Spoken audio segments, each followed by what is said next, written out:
This episode is brought to you by I Fund Women. Did you know that women are starting over 1,800 new businesses a day? Did you know that women only get 2% of VC dollars to start their business? So what's the solution for women founders? That's where I Fund Women comes in. From inspiration to realization, I Fund Women provides early-stage entrepreneurs with access to capital via crowdfunding and grants. They have expert coaching and a powerful community of women business owners. If you need to raise money for your business, or if you're passionate about supporting women-led startups, head on over to ifundwomen.com. I Fund Women. For women who have big ideas, we're here to make them happen. And I think it's very interesting because what the research shows is that women are far less likely to negotiate for themselves than their male colleagues are. Mm-hmm. And I think it's really important to recognize that's not because they don't know how to negotiate. They often will actually negotiate more effectively than many men when they're negotiating on behalf of their company or their organization, or when they're negotiating on behalf of their family. Yeah. We are fierce defenders, yes. right? Like, you don't want to be the fourth grade teacher when a working mom is unhappy, right? I mean, the reality is we are fierce negotiators on behalf of others, but we often don't negotiate for ourselves. Welcome back to Working Wife, Happy Life. I am your host, Bethany Baines. I would like to congratulate everyone on making it through January, what seems like the longest month of the year.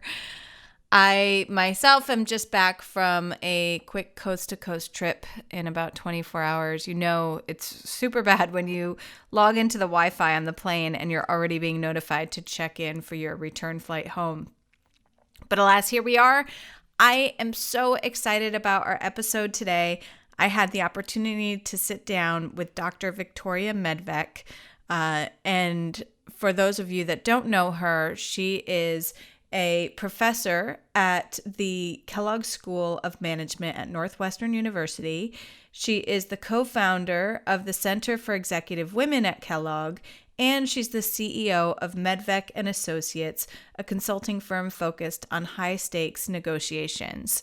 So Vicki is a complete force, and we spent time talking about negotiations and gender norms and how men and women approach conversations differently. And she's just a wealth of knowledge and stories and tips and frameworks and all of this exciting stuff that I actually heard people walk away from a single day seminar with Vicki and say it was more valuable than their entire negotiations course during their MBA program. So I encourage you, A, to love this episode as much as I do, and B, potentially get ready to listen a few times or take down some notes, because this is just gold. It is really fantastic advice and insights, and I hope you enjoy it as much as I did. Here we go with my friend Vicki.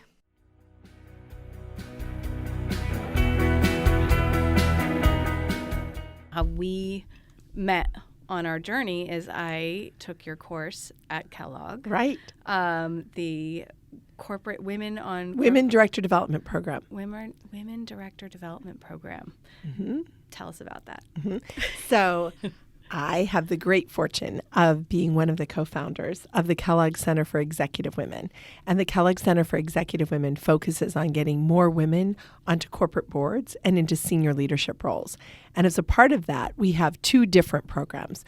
We have the Women Director Development Program, which you attended, mm-hmm. which is designed to help women to get onto boards, generally boards of Fortune 1000 companies. Mm-hmm. And we've had a lot of success with that. More than 33% of our women are now serving on boards, and many of them are serving on more than one. And so that's the Women Director Development Program. It's designed for senior level female executives who are board ready, to help them to think about how to position themselves for boards. And it's also really designed for women who might be thinking about a board in a few years, mm-hmm. to sort of do the pre-work and get ready so that they can be board ready when the time is right. Yeah. So that's the Women Director Development Program. And then we also have the Women Senior Leadership Program, and that's focused on keeping women in moving them up and helping them to move into C-suite roles. And that program is very unique. It meets 4 times a year across the year. So for 3 days in October, 3 days again in the winter, 3 days again in the spring, 3 days the next October. And they come back over and over. They're constantly learning from each other and from the faculty, and they go back and use what they've learned in their companies, come back, talk about the challenges they've been encountering.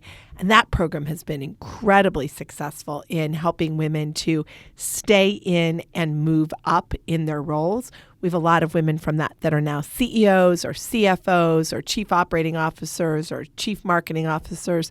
We just had one come back the last time who now is a CMO from her company who's moved up to that role using what she learned in the Women's Senior Leadership Program. That's awesome. How did you start? Like, were you at Kellogg School of Management? You realized you needed this. You said you were the co-founder. Right. How did that happen? So I was at Kellogg, and I had been recently tenured as a young faculty member. And I was asked by the dean if I would work on our women's initiative. And I had the opportunity to work with 3 amazing fellow co-founders. One was Shelley Rosenberg, who was the right-hand person to Sam Zell and was really focused on women's issues and moving more women ahead. And then the other one was Wiley Scott, who had been a former CEO of a number of different companies and was an adjunct faculty member at Kellogg. And the last one was Lloyd Shefsky, who was an attorney that worked with a lot of female founders. And the 4 of us talked about the fact that there were lots and lots of women at the beginning of the pipeline, lots of women in the middle of the pipeline, but nearly no women at the top. And we wanted to really leverage Kellogg's unique position and our unique resources to try to address that challenge. So we thought we could help because we have a world-class faculty who could help to teach women how to rise up and move ahead in their roles. We thought we could also leverage our research to understand what were some of the barriers and what were some of the factors impeding women from moving ahead. But finally, and I think probably most importantly, we thought we could use our status within the corporate community to try to encourage and hold people accountable for making change. And so, we often go and talk to CEOs about the fact that they don't have women on their boards, or we leverage our content to help think about how could you create a stronger path to retaining women and moving women ahead. We partner with lots of different groups and speak with lots of different groups. We don't want to own this problem, but we want to try to help others to solve this problem. Yeah. One thing that I found really interesting when I took your course, and for our listeners, I was, as you'll hear over the next, several minutes as Vicki and I talk, I was fortunate enough to spend 3 days with you where we really solidified our relationship that's carried on for years now. Absolutely. And I remember it was such a journey because the first day I was there, I felt like I was ahead of my time. I probably should have, not in a precocious way, in that I was there 5 to 10 years too early, and this was maybe a waste of time of an investment, and I didn't feel well positioned, and really questioned and doubted myself.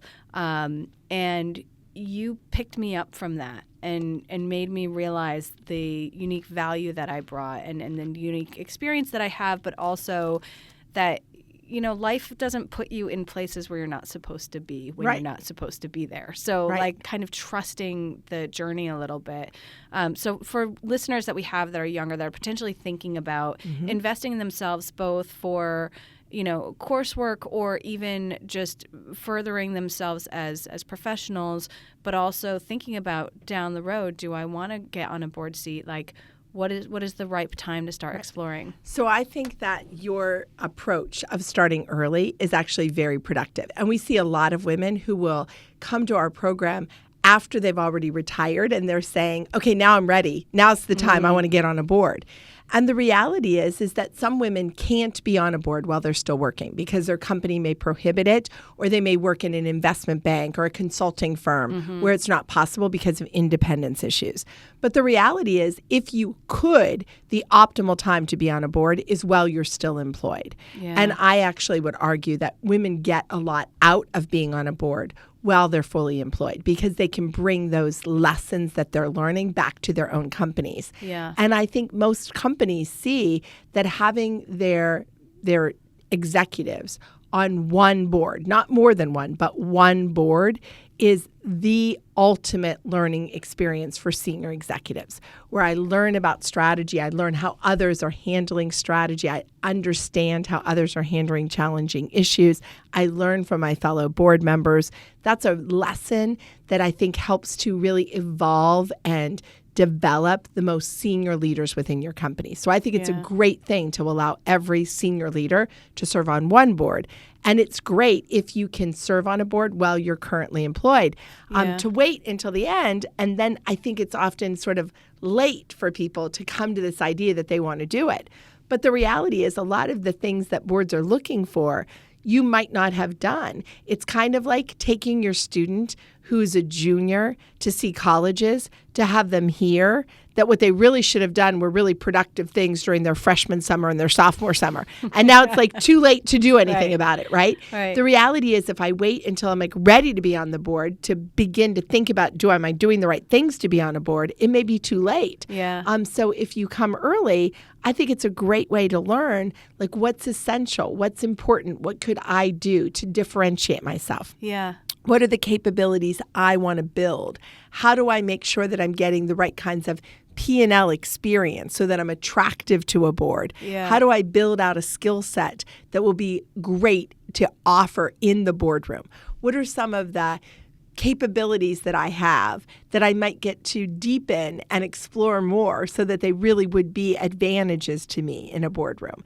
So I think that more of that pre-planning is actually very helpful. And I think you were able to do that because you came not when you were immediately looking, but that you had that sort of 5-year time horizon to position yourself for those opportunities. Frankly, I was just in a stage where I was antsy. I felt like I wasn't necessarily being as challenged as I wanted to at work. I wanted to think about, what am I doing 10 to 20 years from now? And I don't know. I feel like it kind of happens serendipitously. But what it's given me over these past few years is obviously not only my friendship with you, but the opportunity, like you're saying, to just have those thoughts in the back of my mind. And what I thought was so helpful during the course, too, is you talk about how, when people are looking for a board seat or a role or a job or an opportunity, there's so much emphasis on what you're doing to prepare your candidacy that I feel like we're not giving enough thought, maybe particularly as women, to whether or not that place is the right thing for us. And you really taught us to kind of think about it on the other side of that coin of like, what are the questions you should be asking? What are the red flags you should be looking out for? And how do you know if this is going to be a fit? What are the right things to think through? Right. And I think that's so important because one of the things I would say is you do want to think about, like, what are my differentiators that would contribute in the boardroom? And, boards often will do sort of a skill matrix to identify what do they need. But I think it's really important for women to be able to speak confidently about what do they bring to the board? What are their unique competencies that would contribute to the board's performance? And that's important to know. But I also think once that company is interested in you, that it's really, really important that you figure out, do you have an interest in them? Right? We always say it's very, very difficult to get on a board. It's harder to get off if you've chosen the wrong one, right? So you want to be really careful. You don't want to make a poor choice. And especially because it's very likely if you have a big job like yours, you're going to have one board opportunity, not multiple, right? While you're working, it's unlikely that you're going to be serving on 3 or 4 boards. So you want to be very, very careful.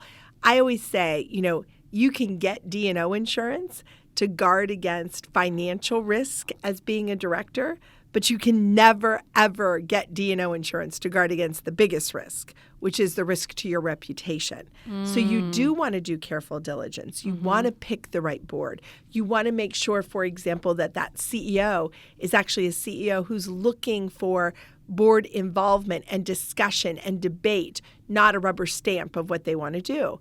You want to make sure it's a company that has good fiduciary responsibility and doesn't have hidden challenges in the closet around fraud or kind of misrepresentation of information that you would be uncomfortable with. So you want to make sure that you are asking the right questions, doing your diligence. And a part of what we teach people in the Women Director Development Program are those diligence questions that you should ask as you're evaluating, is this the right fit for me? Yeah.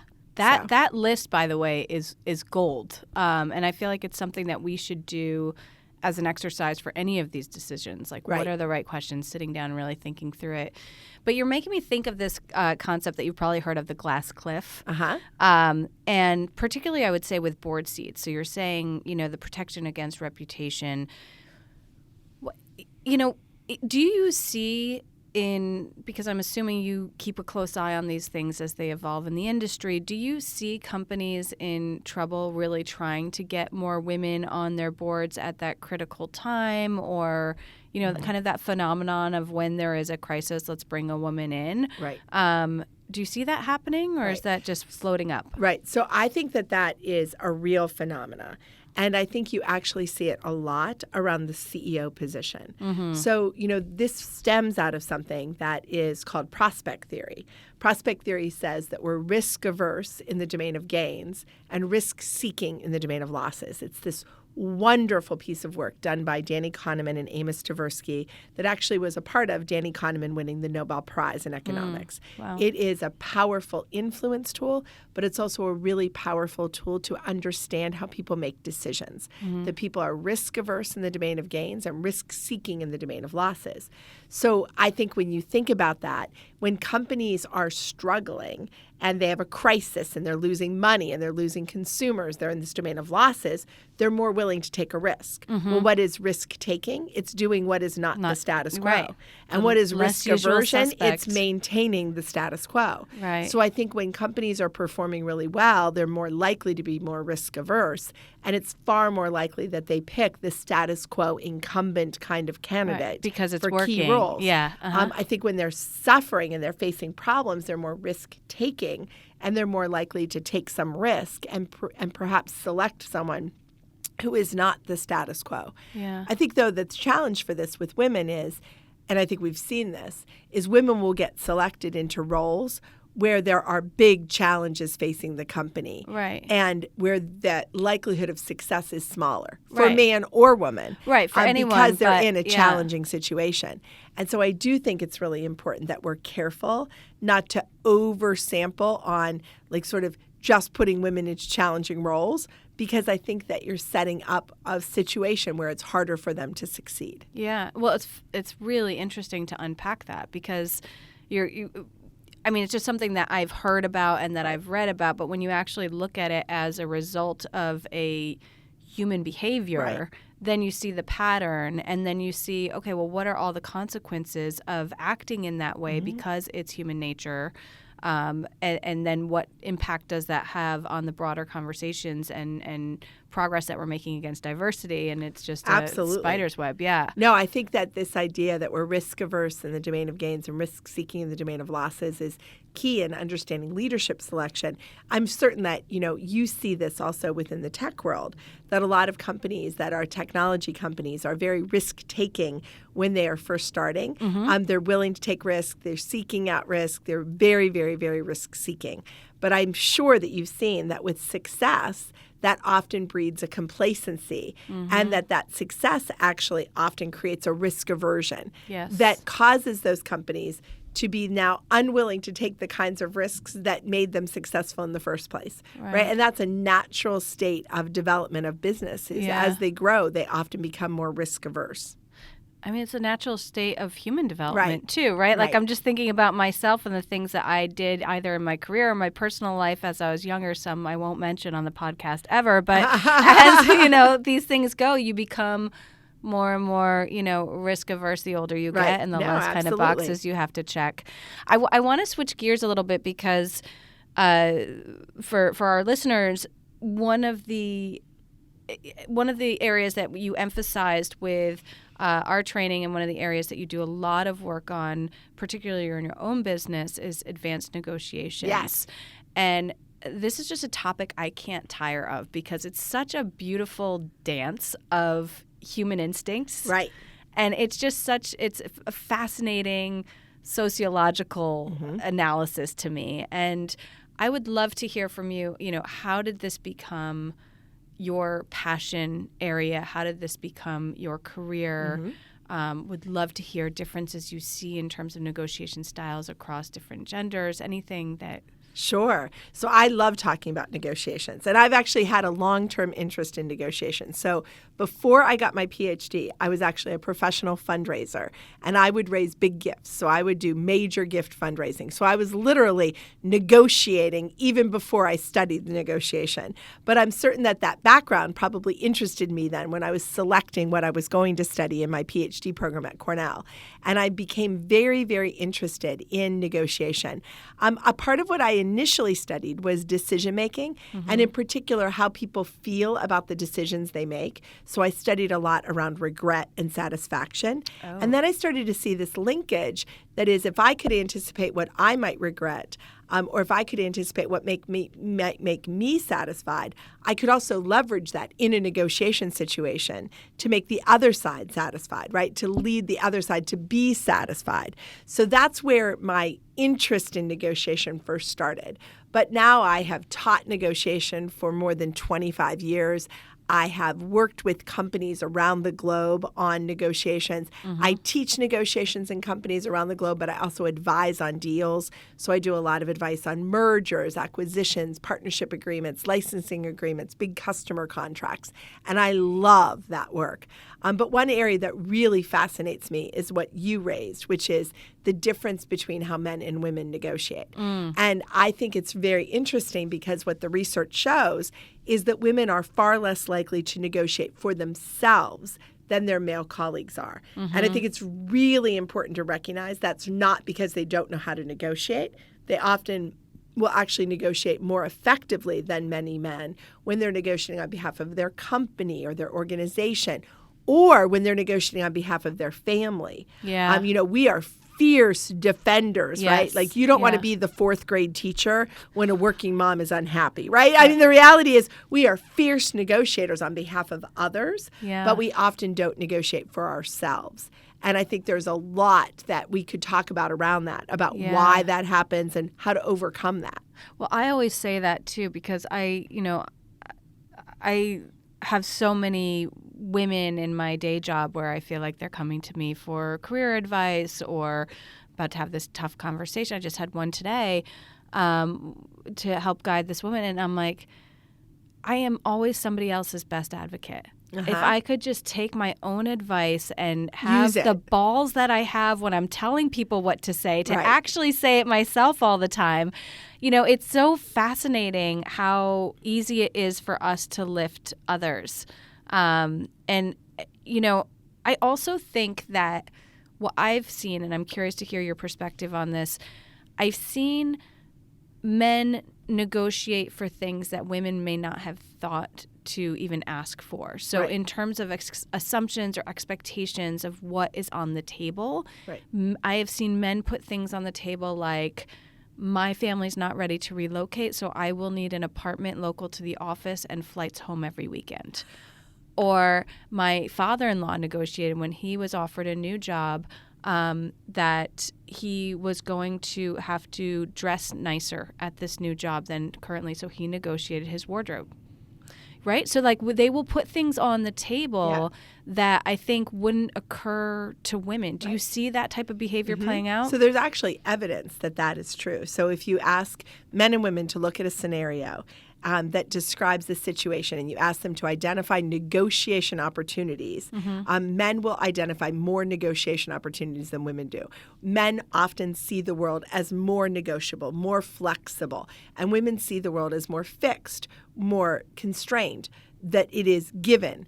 And that's a huge difference because I'm not going to negotiate if I don't see that it is negotiable to do it. So I always say to men and women that you want to look around the world and think virtually everything is negotiable. And now I choose when I want to negotiate, but I want to see that there's an opportunity to do it.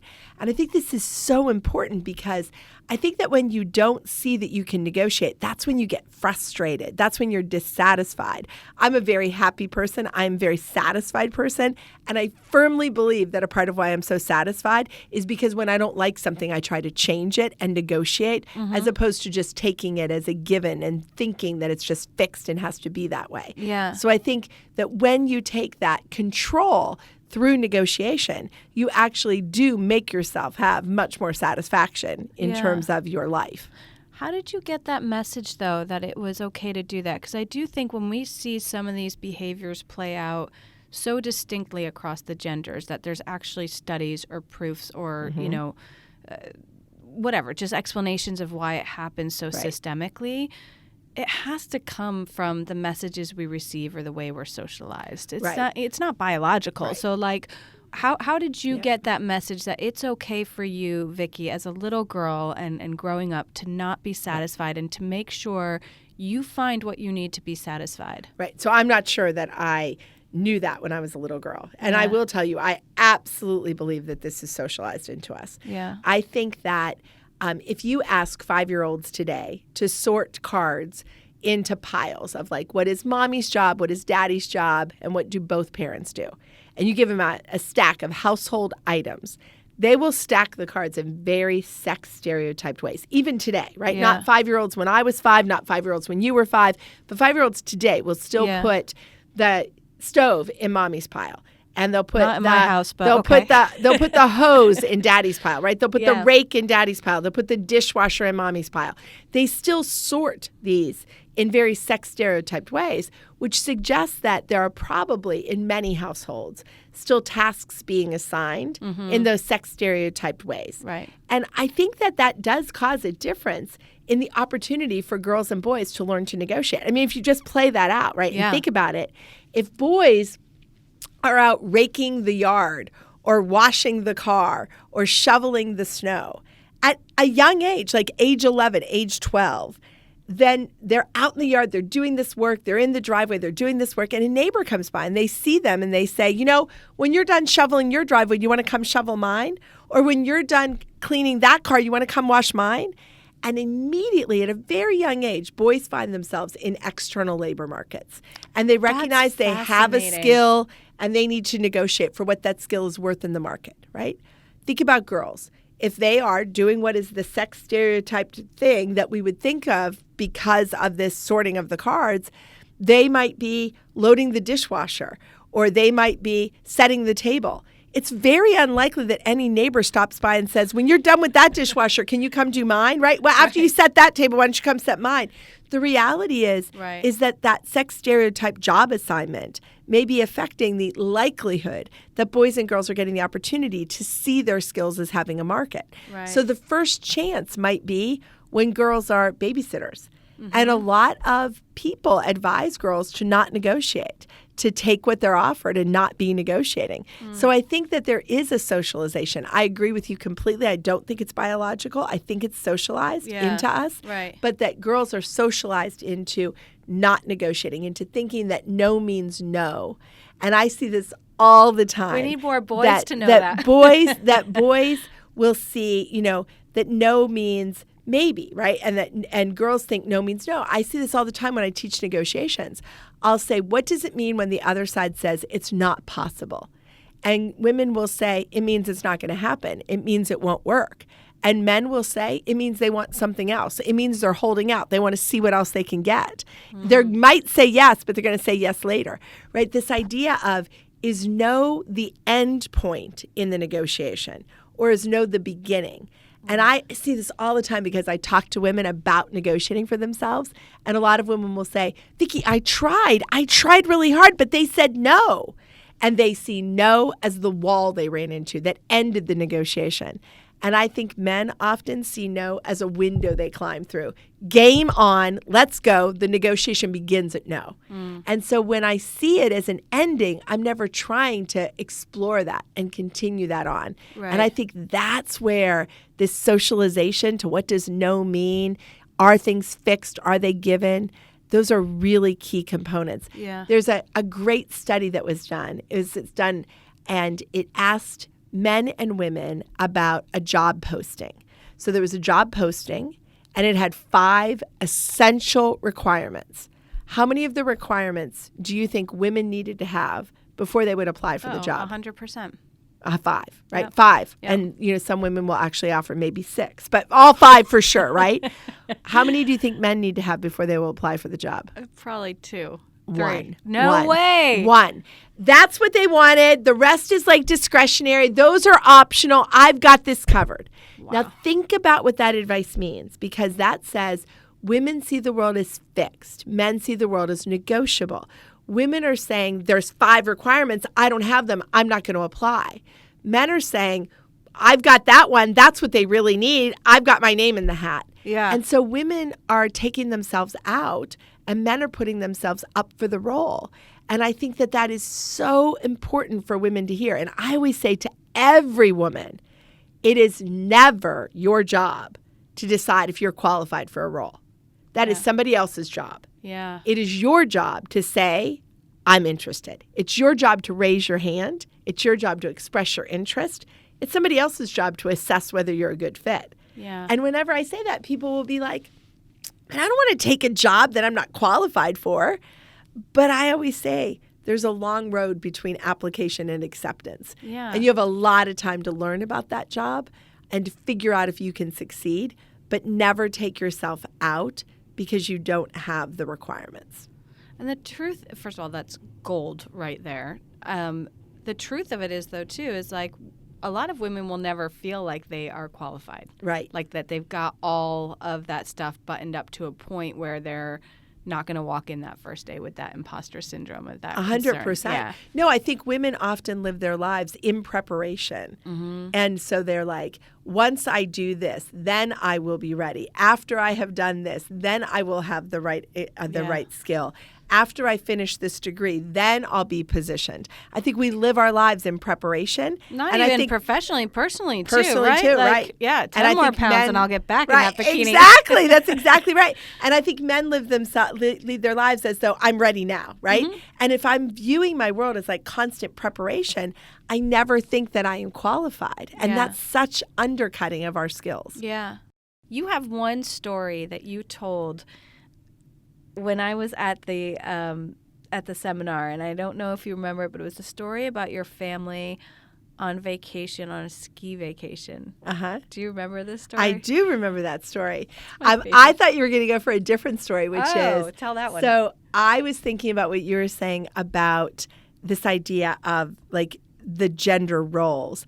And I remember when my son, so I have 2 boys, and I and my husband both work, but I work and I travel a great deal, and my husband travels less in his role, and almost no travel. So he is home much more, and I'm traveling a lot. I have a lot of flexibility. He doesn't have as much flexibility, but he has a more standard schedule, and I have a lot of flexibility to be able to take time off, but I travel. And so we both parent very actively. We're both really, really involved with the kids. And so we were out to dinner, and my son, Tyler, who's my youngest, was probably about 6 years old. And we were at this Mexican restaurant, and we were leaving, and he said, our waitress was really, really good, Mommy. Do you think she was the boss? And I said, I don't know. Maybe she was the boss. She might have been the boss. And he said, well, are there women who are bosses? And I said, yes, there are women who are bosses. And he said, well, how come there aren't as many women that are bosses as there are men that are bosses? And my husband and I started to explain this, and I said, well, Tyler, a long time ago, like way before you were born, there were just many more men that were in the workforce than there were women. And so these men have risen up to these roles. And so there are a lot of men that are bosses and fewer women that are bosses. But that's changing because now there are many, many, many women who work and who are in the workforce, like Mommy works. And he's in the back seat, and he pauses for a minute, and he goes, Mommies don't work. Only my mommy works. My mommy works, but other mommies don't work. And I thought, here's my son, right? He's raised in a family where I'm the co-founder of the Kellogg Center for Executive Women, right? I'm a professor. I have a company. I'm the CEO of the business. He clearly sees all that, right. But he also doesn't just see that. He sees the whole world around him, what's going on with everybody else. And I'll never forget that because I think it's really hard to change those perceptions. 100%. Because it doesn't matter what they just see at your house. They see the world. Right. Whether it's through the kids at school, whether it's through media portrayals, like all of those things will add up into what their expectations are of themselves. And, it's funny. My daughter said to my husband, daddies can get jobs too. You could be a teacher. You could be. And she's going through this whole thing. It was the sweetest thing. And it's just like, God, I love that. Even if there are all these other influences, they will also have this, other side of things where they see it playing out differently. But, from the mouth of babes, it really is. It does. It gives you such good information. Yeah. Right? And I think that sometimes we fail to see all that they pay attention to. Yes. Right? And all of the things that they're seeing. And I think it's fascinating. I think that my kids are raised in such an unbelievably gender-neutral environment. Like, I would say absolutely. And yet, I think that they have a lot of other influences from other places. Of course. Yeah. Will you share the ski lodge story? It's one of my favorites. Do you want to? Is it not as fun for you? No, you've probably told it before. No, it's a fun story. Oh, it's so great. So this is and I want to go on vacation with you. I know. Based on the story. You should come on vacation with me. So this is a story about how I really believe that you want to see opportunities to negotiate. But it's also a story about kind of what I always say, which is if you're negotiating, let's negotiate well, right? Let's have good strategy. Because I think that sometimes people think I can't negotiate because they've used poor strategy. Mm-hmm. It's like if I'm negotiating for myself, I have to make sure that I'm establishing how you could do something for me and not have to do it for everybody else. Like, I have to make sure that I'm identifying how doing something for me will not establish a dangerous precedent where you'll have to do it for everybody else. Mm-hmm. And so I think that it's always important to think, use the right strategy, differentiate yourself, show how you don't establish precedent. In the same way, I always say that you want to remember 5 F's when you negotiate. So these are the 5 F's, and they are, you want to go first. You want to focus on them. You want to frame your offer correctly. You want to make sure you're flexible. Leave yourself room to concede and use multiple offers at times. And you want to remember the final F, which is no feeble offers. And the reality is people make feeble offers all the time. They walk into a department store, they see a shirt, it has a snag, and they say, could you take something off? When I walk into a department store, see a shirt, and it has a snag, I say, oh my gosh, you're going to have to damage that out. I would take that off your hands if you gave me a 50% discount on it, right? The reality is I'm making a clear, specific ask, not a feeble offer. Mm-hmm. So go first, focus on them, frame it correctly, be flexible, leave yourself room to concede, perhaps use multiple offers, and no feeble offers. And I think you probably heard me share my ski story to highlight those 5 F's. So I have 2 boys, and I don't know about you. Do you have any boys? I have a son, yeah. So I don't know about you, but my sons often when they would communicate would like mumble and use single, monosyllabic words, right? So my son just turned 12, so I'm enjoying that right now. Yes, right now you see it, right? So I have teenage boys, and now they are grown men. One is now 23 and one is 18. So they're grown now. But when they were in high school, I would recognize like these single answer responses. So I decided when my kids were in high school that I got the best information when they were around their friends. And that when they were around their friends, I would learn because I would watch their interaction. I would learn because I would hear things that they would say to each other. I would learn things from their friends who would offer up a lot more information than my children ever would. Oh, yes. So I just felt like it was a great way to learn what was going on with my kids. So I liked spending time with them and their friends. And I decided that I was going to start a tradition. This is the great thing about being a working mom is you get to establish these traditions and perhaps use some of your own resources to pay for some of these traditions. So the tradition I decided what I would establish was a weekend of skiing with my son and his 5 best friends.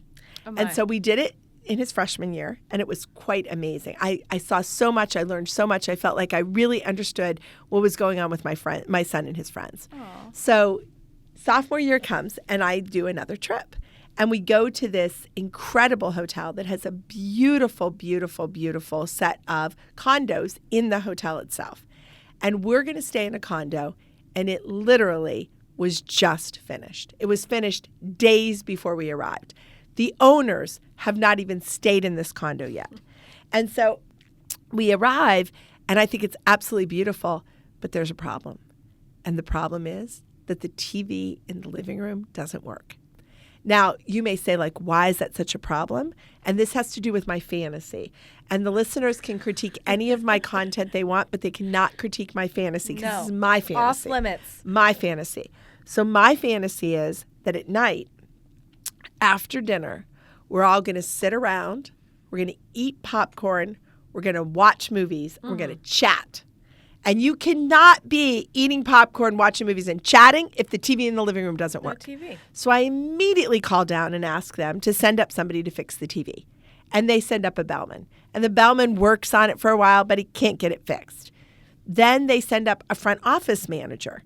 And that person works at it for a while and can't get it fixed either. Finally, that evening, they send in the technician, who is apparently the highest ranking sort of technical person on grounds. He works on it for a long time, can't get it fixed. This is not a simple TV problem. This is like the unit was just built, they networked this some way, and it's not working. Like the wires, right? Yeah. The next day, they send in the engineer. The engineer apparently is off on Thursdays and was there Friday morning. The engineer comes in, works on it for a long time, still can't get it fixed.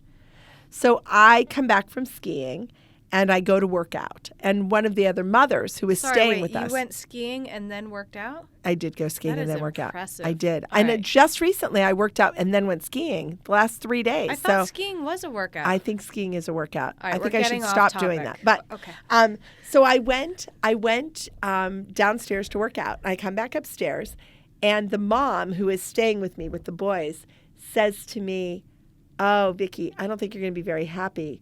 The front desk just called, and they said that they won't be able to fix the TV until Monday because the people who installed the TV have to come in to fix it, and they don't work on the weekends." And I said, "I'll be right back." And so I went downstairs. Hold my beer. I went downstairs, and I went to the front office, and I said, I understand it's a challenge to get someone in to fix the TV, but I'm really, really concerned because clearly I'm not going to pay for the unit until the TV is fixed.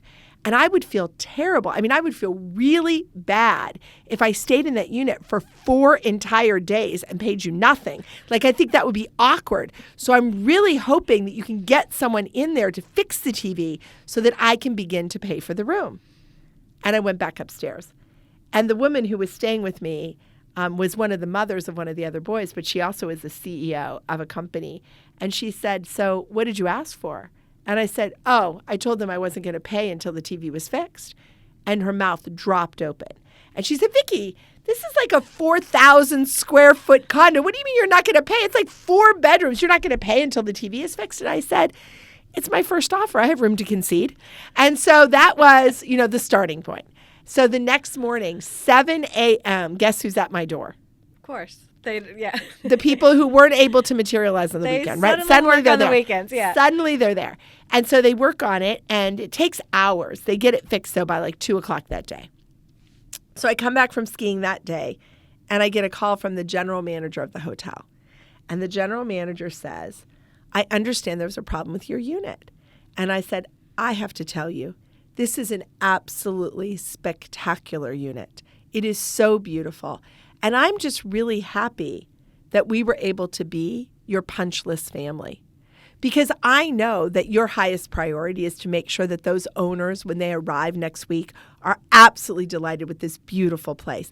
And I'm so glad that we were able to stay in it and identify all those punch list items, those things that needed to be remedied before your owners arrived. I feel like your owners are going to be much more happy now that we've stayed here and identified all those punch list items and gotten them all resolved." And he said, "But I heard you don't want to pay." I said, "Well, of course I'm not going to pay when the TV was broken. But now that the TV is fixed, I'm happy to pay." And, there are small other things like light switches and the shower head. But I'm giving you all those issues, and you can get them all addressed. And I'm happy to pay now that the TV is fixed. And he said, "I cannot give you that unit for for 2 days because the TV was broken. And I said, it actually is 2.5 days. And he said, I cannot give you that unit for 2.5 days because the TV was broken. And I said, well, actually, it is 2.5 days and it hasn't worked. And he goes, I'll tell you what, I'll give you 1 night free. And I said, but it isn't 1 night. It really is 2.5 days. And he said, but Vicki, there are 4 other TVs in that unit. There's a TV in every bedroom. And there's also a TV in the den. I mean, there literally are 4 TVs in bedrooms and a TV in the den in that unit. And I said, I know. And that's exactly where the problem would have come in. I mean, just think about it. Think about your owners who come here next week and they're so excited about their beautiful new home. And they hire a chef to come and make dinner in this fabulous kitchen. I mean, this kitchen is gorgeous with the granite and the great appliances. It's beautiful. So they make the dinner in the kitchen and they lay out the great room table. And it's all set and they light the fire in the fireplace and they call the kids down and they go to turn on the TV to have a movie during dinner and they go to turn it on and it doesn't work. And now the kids just scramble off to all the other TVs. I mean, if there were no other TVs, then clearly they probably would have stayed and played a game or something. But with 4 or 5 other TVs in the unit, they would just be gone like that. Can you imagine how angry those owners would be? Oh my gosh, I'm so glad we avoided that crisis. And he said, I'll give you 1 night now, and I'll give you 1 night the next time you come back. And I said, well, we were really inconvenienced now, but I understand you've got constraints, and we are happy to come back because, we love this place, and it's beautiful, and your staff has been lovely, and it really is a fabulous unit. I said, so you'd give me 1 night now and 1 night the next time we come back and stay in this same unit? And he said, yes. And I said, well, we're booked to come back at President's Weekend, so you'd give me 1 night now and 1 night at President's Weekend when we return. And he said, yes. And I said, well, I understand you have constraints. We do like the unit. We're happy to come back. And as I said, I'm just so happy that we were able to be your punch list family and really make sure that every single thing in this unit would be perfect for your new owners, because I know that's what you care the most about, is are they satisfied with their new home? And I really feel like after we found all these things, they'll be satisfied with their new home. Do you ski? Me? Mm-hmm. Oh, we're cutting character now. Shouldn't be so hard to answer. I know how to. I don't do it often. So do you know about pricing at President's Day? It's quite high. So, a lot of people would say it probably is double the price of normal times. So I would say that what we ended up with were 3 nights free. Yeah. Right? But the key thing in this story is look at the pattern. Number 1, I went first. Right? So I went in and I made the first offer. Yeah. I am quite convinced that if I had called down and made a feeble offer and said something like, the TV is broken, can you do something for me? Mm-hmm. I think they would have done something. Oh, yeah. I think I would have gotten chocolate-covered strawberries. Right. I mean, I think this place solves all price problems with chocolate-covered strawberries. So I think I would have gotten chocolate-covered strawberries. I bet I would have gotten 6, not 3. I don't think I would have gotten champagne because the kids were there, right? But I think 6 chocolate-covered strawberries would have probably been the resolution. The problem is, though, once they've defined it as a 6 chocolate-covered strawberry problem, I can't, in as effective of a way, re-anchor that as a multi-$1,000 problem. Right. And that's why you need to lead. Right. That's why you have to go first. You have to focus on them. As I recounted the story for this podcast, that was the Cliff Notes version. But my friend who was there listening said that I used the word punch list family 16 times in the actual conversation. And I think that, that's really key, right? It's a focus on them, not on us. Mm-hmm. So go first, focus on them, frame it correctly. When you want to get the other side to move off the status quo and do something new or do something different, you want to highlight loss. This comes out of Kahneman's work on prospect theory. You want to highlight loss. When you want to maintain the status quo, you highlight gain. So I wanted them to do something different, and I used lost words. That's why I talked about what a disaster that would have been. Can you imagine how angry they would have been? That was a crisis that was diverted, right? I'm using lost frames because I'm trying to get them to move off the status quo. Be flexible. When I made my initial offer, I didn't think I would get 2 nights free. But I knew that I would leave myself room to concede and get something that would be valuable to me. Yeah. Leave yourself room to concede. I didn't use multiple offers there, although I often do give 3 options at the same time. But what I really did was not make a feeble offer. Right. So I always say, when you think about that lesson, remember, you don't want to end up with chocolate-covered strawberries. Yeah. So don't ask them, can you do something for me? Yet so often when we negotiate, we say things like, can you give me a promotion? Can you get me a better position? Can you give me better shelf space in the grocery store, right? Can you give me more visibility? We make very feeble offers, and when we make feeble offers, we get feeble results. Yeah. So be clear and specific in what you ask for. Oh, my God. I mean, honestly, this is just such gold gem of advice. I love that story. I love every way that you bring things from obviously an academic perspective, given your vast experience and all of your expertise, but into the core of just how we are as people and how we engage with one another, and how, I'm just impressed by how quickly you think on your feet with these types of situations. And I think you've given our listeners such a gift of your insights. So thank you so much for making the time to come and speak with us and sharing everything. I love what you're doing. And I Thank have you. to say that I work with a lot of very senior, very successful women.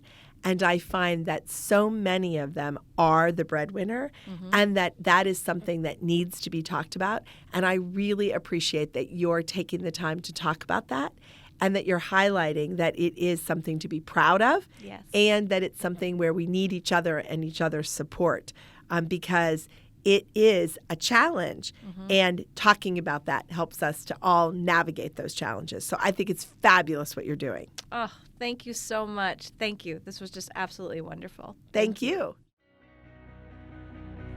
Thank you so much for tuning in for our conversation. Lots more to come every Tuesday. So head on over to iTunes, Google Podcasts, Spotify, wherever you get your podcasts, and subscribe so you don't miss anything. Please feel free to leave us a review to give us some direct feedback, and also to help get the podcast in front of more eyes and ears. We really appreciate your support. Until next time.